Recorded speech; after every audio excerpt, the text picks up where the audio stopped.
Hace unos días, solamente el 3 de octubre, celebramos en la Embajada de Alemania el llamado Día de la Unidad Alemana, que conmemora la Revolución Pacífica y la reunificación en libertad de 1989 y que culminó el 3 de octubre de 1990 con la adhesión formal de la antigua Alemania Oriental comunista a la República Federal de Alemania.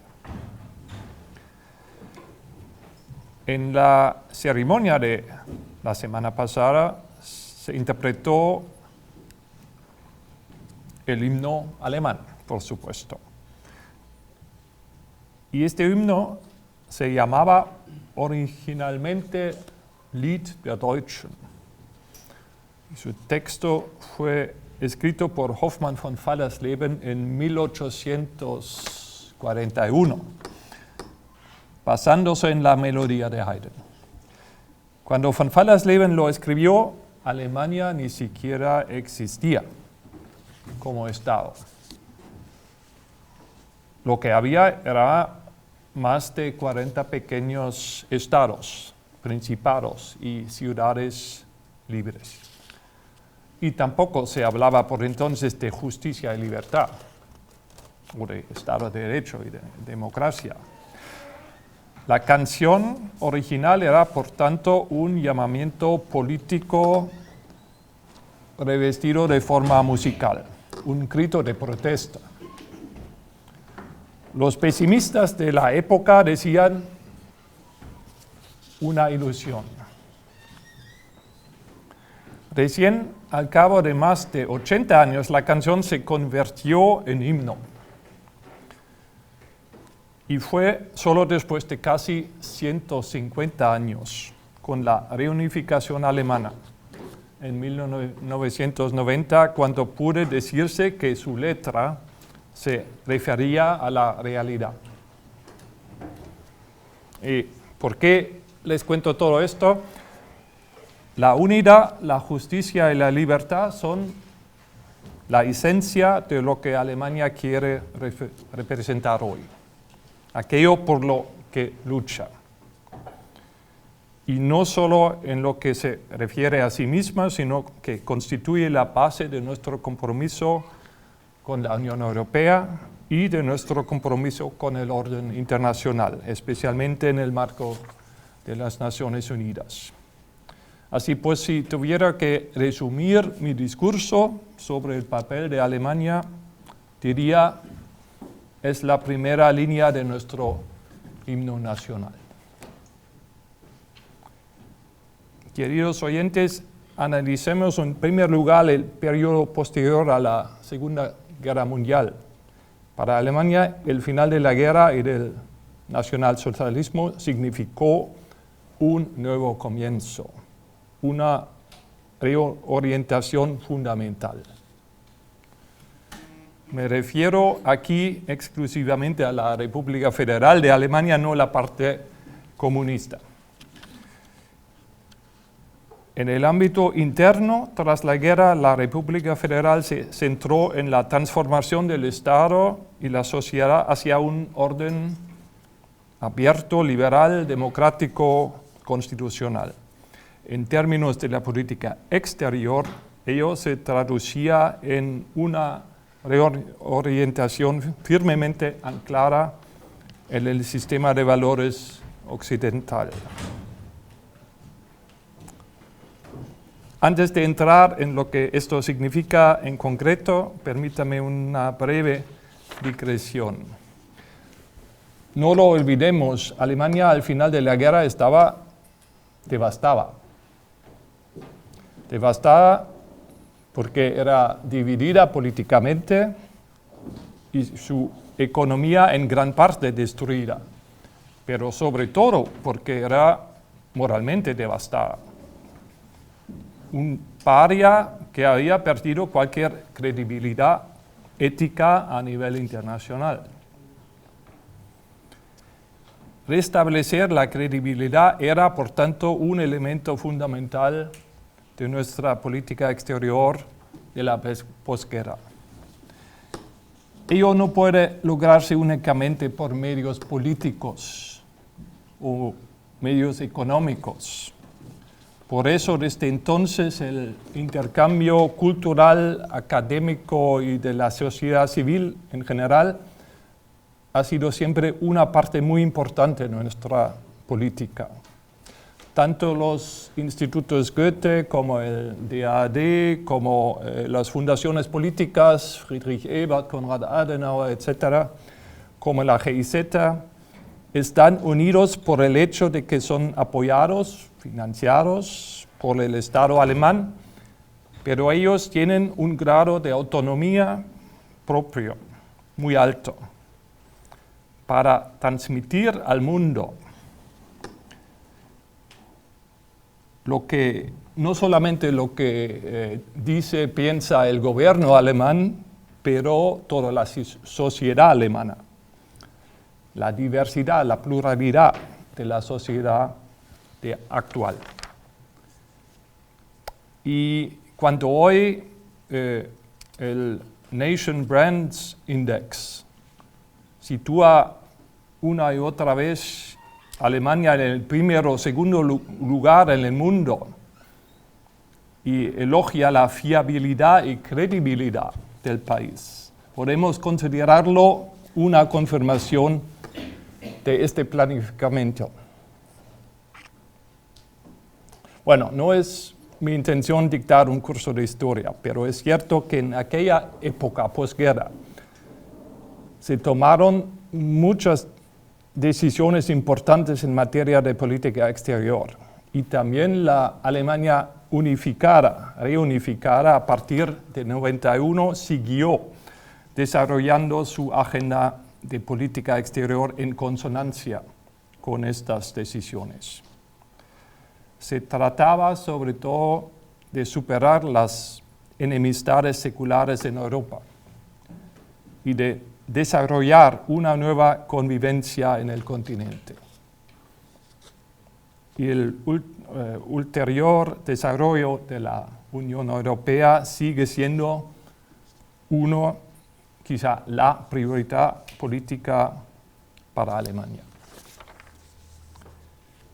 Pero también el sistema de seguridad colectiva del Atlántico Norte, la OTAN, es y sigue siendo un ancla de la política de Alemania. ¿Quién alguna vez soñó que un sistema colectivo de seguridad militar ya no es necesario? Se desengañó a raíz de la guerra de Rusia contra Ucrania. A nivel mundial, Alemania está comprometida con el mantenimiento y la ampliación de un orden internacional basado en la ley. Con ese fin actuamos en diversos escenarios, especialmente en el marco de Naciones Unidas, y lo hacemos a través del compromiso financiero. Alemania es el segundo mayor contribuyente y lo que supone una aportación bastante más grande de lo que correspondería según criterios económicos. Pero también lo hacemos a través de iniciativas muy concretas. Un ejemplo ha sido el establecimiento de la Corte Penal Internacional. Por ejemplo, esto se debía en gran medida a las propuestas de juristas internacionales alemanes. Los valores fundamentales de la democracia y del Estado de Derecho, pero también el objetivo de estabilizar y en la medida de lo posible fortalecer el orden internacional, nos unen a Uruguay como socio fiable y de larga data. Esto también concierne los temas actuales de la agenda internacional, el libre comercio y la protección del clima. Creo que hay pocos países, más allá de nuestros socios dentro de la Unión Europea, con los que compartamos un grado de acuerdo tan elevado en estas cuestiones. En cuanto al libre comercio, según diversos análisis, Alemania es el país más globalizado del mundo. Tenemos 9 vecinos fronterizos y es la mayor economía dentro del espacio económico más integrado del mundo, la Unión Europea. También está demostrado de que el libre mercado genera la asignación más eficiente de recursos y, por tanto, prosperidad. Así que no debe sorprender que que Alemania se muestra crítica con las tendencias aislacionistas. En las palabras de un ex Bundeskanzler Helmut Schmidt, siempre decía, los mercados son como los paracaídos, solo funcionan si están abiertos. Por eso siempre hemos estado a favor de una rápida conclusión del acuerdo entre la Unión Europea y Mercosur. Llevamos mucho tiempo esperándolo, demasiado. Respecto al tema de la protección del clima, desde la perspectiva alemana, la cuestión es en realidad bastante sencilla. Si no frenamos el cambio climático, el mundo tal como lo conocemos llegará a su fin. Y si no abordamos la cuestión juntos, fracasaremos. El objetivo nuestro es la neutralidad climática para 2045. Eso no puede alcanzarse sin sacrificios en un país que debe su prosperidad sobre todo a una fuerte producción industrial. Pero creemos y debemos abordarlo y nos vemos al respecto alineados con nuestros socios en el mundo.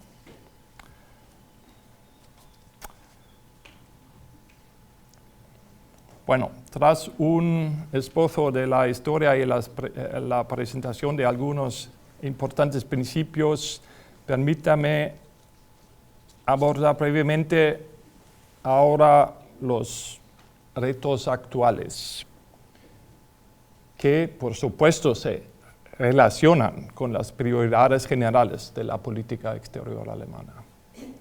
Me gustaría centrarme en 7 puntos clave, que luego podemos debatir en más profundidad. Punto 1, la guerra de Ucrania. El inicio de la guerra, en nuestra opinión, significa por el momento el fin de las esperanzas de un orden de paz paneuropeo. La agresión de Rusia ha causado ya más de 250.000 muertos y millones de heridos. Y eso en medio Europa.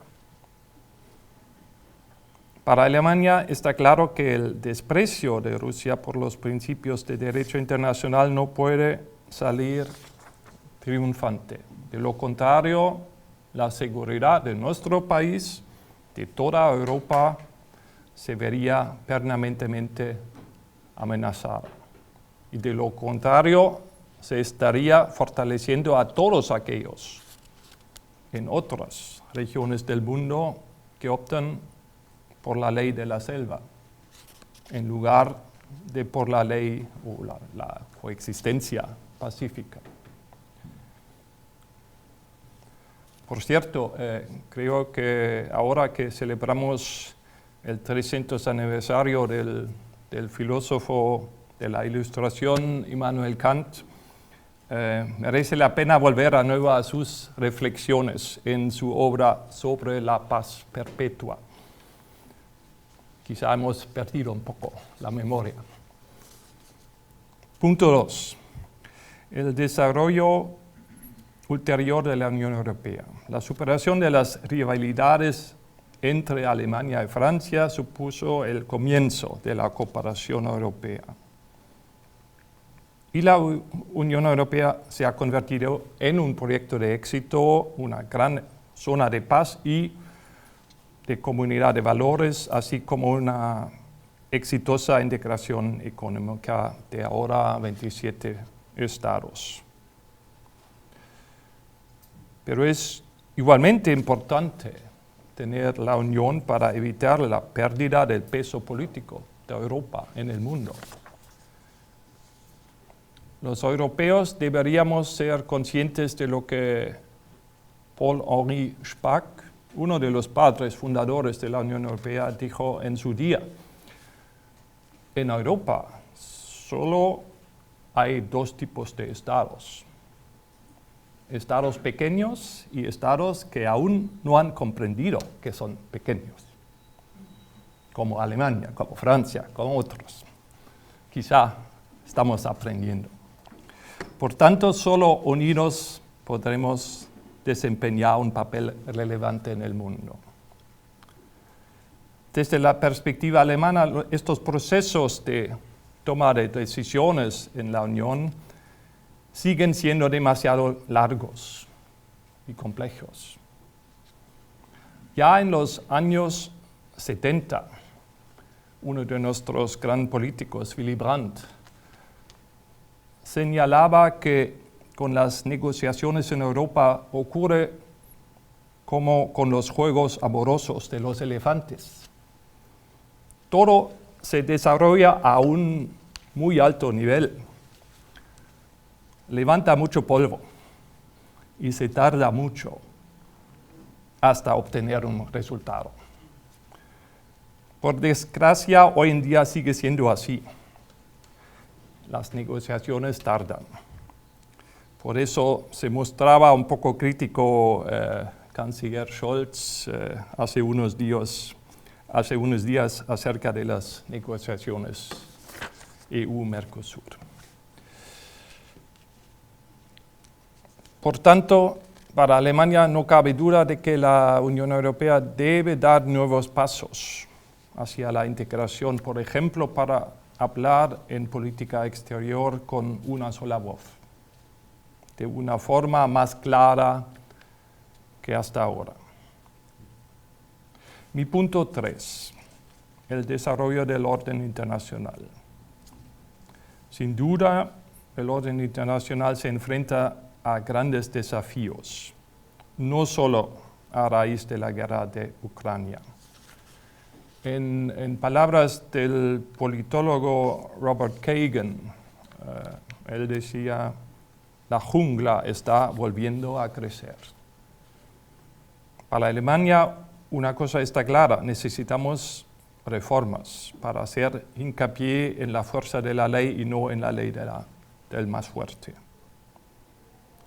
También necesitamos urgentemente ser más capaces de actuar como comunidad global, entre otras cosas para evitar la destrucción de nuestros medios de vida.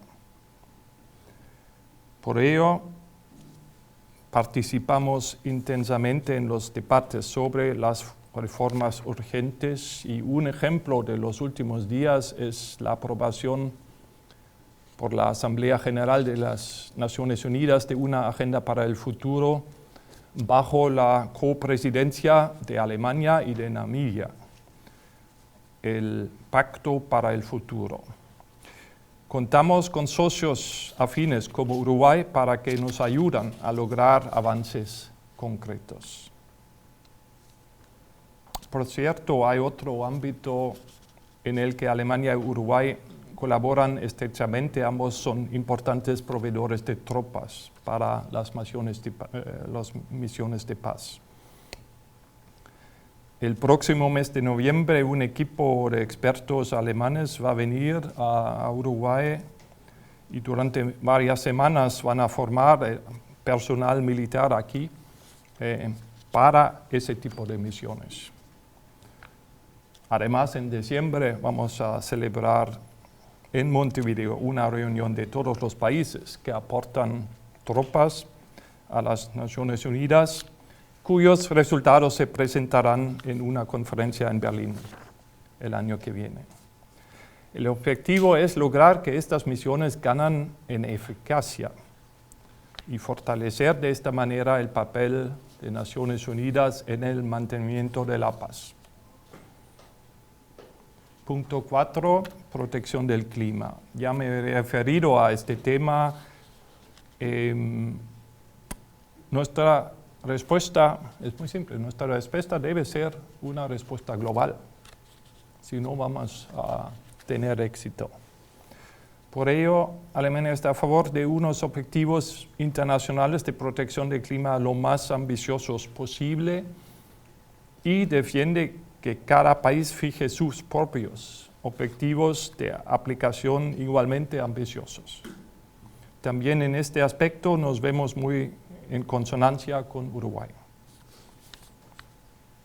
Punto 5, desafíos económicos. Los desafíos económicos actuales para Alemania suelen describirse con las 4D. Digitalización, descarbonización, demografía, desglobalización. También en este caso nos centramos en el intercambio internacional de experiencias para hacer frente a los retos y consideramos a Uruguay en particular como un socio importante. No quiero entrar aquí en detalles, pero permítame un pequeño comentario personal sobre el trasfondo de la discusión aquí en Uruguay acerca del tema de la evolución demográfica. También en Alemania está aumentando considerablemente la proporción de personas mayores. Y también ahí el tema es objeto de debate intenso, sobre todo bajo las palabras clave de equidad intergeneracional.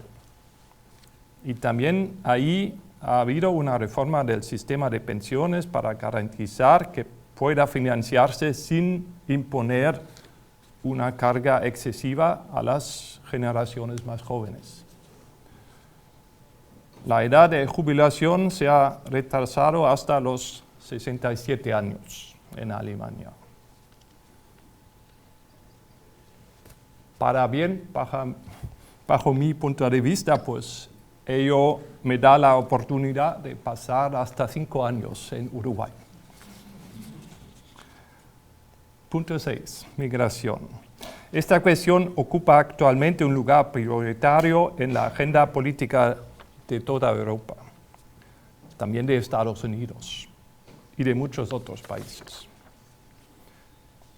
Al igual que ocurre con la globalización económica, los ciudadanos tienen derecho a esperar una gestión política responsable y una mayor cooperación internacional en este tema, por difícil que sea. Ello incluye la mejora de los acuerdos internacionales sobre inmigración, sobre el estatuto de los solicitantes de protección y esfuerzos serios para mejorar las condiciones de vida en los países en crisis, en los países de origen. Punto 7. América Latina y Uruguay, ¿qué hay? Usted pregunta eso con razón. Bien, en principio me he estado refiriendo a los retos de la política exterior. Y la política exterior es en gran medida, siempre ha sido, y es en gran medida gestión de crisis. Y por fortuna, las relaciones entre Alemania, entre Europa y América Latina, especialmente Uruguay, son excelentes. Pero lo que calificarles aquí de retos, bueno, no sería acertado. Es cierto, sin embargo, que primero la necesidad de una estrecha cooperación internacional ha aumentado. Cuestiones globales como las mencionadas, pero podría mencionar otras, como el crimen organizado, por ejemplo, requieren respuestas globales. Y segundo, Alemania busca más activamente que nunca el acercamiento a países afines y más allá de Europa. Estos se encuentran sobre todo en América Latina y en especial en Uruguay. Bueno, las relaciones bilaterales entre nuestros países no son el tema de mi presentación hoy, pero me gustaría al menos referirme, no en detalle, pero referirme a ellas. Abarquen, como es sabido, desde la inmigración de los siglos XIX y XX y los diversos vínculos culturales como el Instituto Goethe, los colegios alemanes, el intercambio académico, hasta la cooperación científica. Actualmente estamos planeando establecer aquí en Uruguay uno de los institutos de investigación aplicada más prestigiosos del mundo, el Instituto Fraunhofer. También me gustaría mencionar la investigación agrícola conjunta. Desde hace casi 100 años lo hacemos. También, por supuesto, el intercambio económico es importante. Se amplió formalmente el año pasado para incluir la cooperación energética, con la esperanza de un proyecto de referencia sobre hidrógeno verde en un futuro próximo. Y ya lo mencioné también, también iniciativas como la formación militar conjunta para misiones de paz forma parte de nuestra cooperación.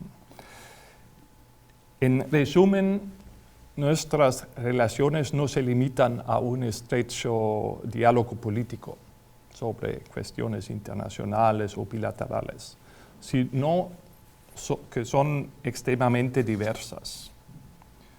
Pero si lo desean, podemos hablar de ello más a fondo en otro evento. La situación mundial actual, sin lugar a duda, es complicada. Está llena de desafíos.